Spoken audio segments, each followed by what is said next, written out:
Good morning guys, at ito na lang po si OVDB. Ito guys, magbubukas na naman tayo ng breaker dahil Monday ngayon.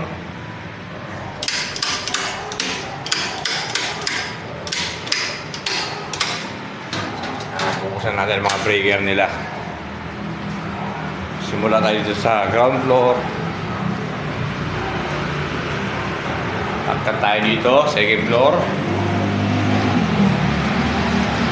Nandito yung mga breaker ng second floor at third floor. Yan. Ngayon may bagong rules na naman ang school namin na napag-usapan nila. Ito, ang bubuksan ko na lang ngayon itong kuryente ng mga aircon.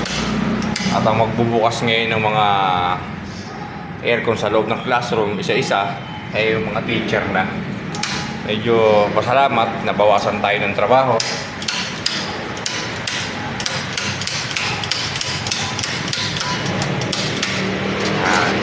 Ito na lang ang kaanayin natin. Bumuksan. Tapos medyo mag-rooming pa rin tayo sa mga classroom. Siyempre, double check pa rin natin ang bawat classroom. Kasi may mga estudyante dito